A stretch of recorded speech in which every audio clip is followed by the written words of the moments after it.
వచ్చి ఎర్ర సీరేమో నీ కోసం కొట్టాను, కానీ నల్ల జాకెటే నేను రాస్తాను, మీరు ఎర్ర జాకెట్ దాని మీద వేసానని వైరల్గా వచ్చిన మన వైరల్ వయ్యారికి ఒక పెద్ద ఓ వేసుకోండి. I really love her dance and I love her passion for dance. A work అయినా సరే మనం ఎంత బాగా చేస్తాం అనే దానికంటే దాని మీద మనకి ఎంత ప్యాషన్ ఉంది అనేది చాలా ఇంపార్టెంట్. ఎందుకంటే ప్యాషన్ ఉంటే ఆటోమేటిక్గా ఆర్ట్ బాగా వచ్చేస్తుంది.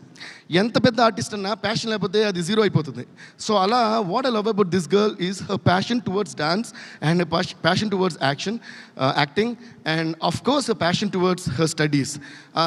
ఐ వాజ్ ఆల్సో ఒక డైరెక్ట్ విట్నెస్. అమ్మాయి ఎగ్జామ్స్ రాస్తూ వచ్చి డాన్స్ చేయడం, ఎగ్జామ్స్ రాస్తూ వచ్చి డాన్స్ చేయడం చాలా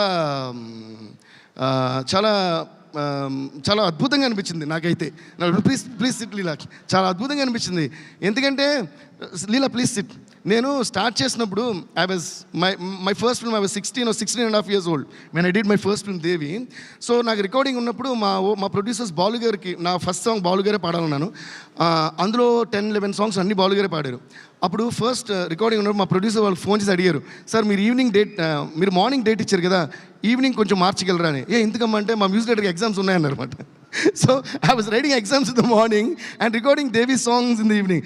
ఎవరయ్యా మీ మ్యూజిక్ డైరెక్టర్ అని అడిగారు. అప్పుడు నేను పెద్దగానే ఓకే నో ప్రాబ్లం, వాడికి ఎప్పుడు కుడితే అప్పుడు రమ్మని నేను రికార్డ్ చేస్తాను. అలా ఆ బాలు గారికి మళ్ళీ ఒక శిరసాభివందనం నేను చేస్తూ, ఆయన బ్లెస్సింగ్స్ ఎప్పుడు మనతో ఉంటాయని స్వర్గీయ బాలు గారిని మనం తలుచుకుందాం. సో అలా నాకు అది గుర్తొచ్చిందన్నమాట. How I used to write exams and I think that passion is what takes us places, Sri Leela, and there is no stopping you. You're there all over India and all over the globe. You're going to go very soon, and we're also waiting for your Hindi movie, and all the very best to that.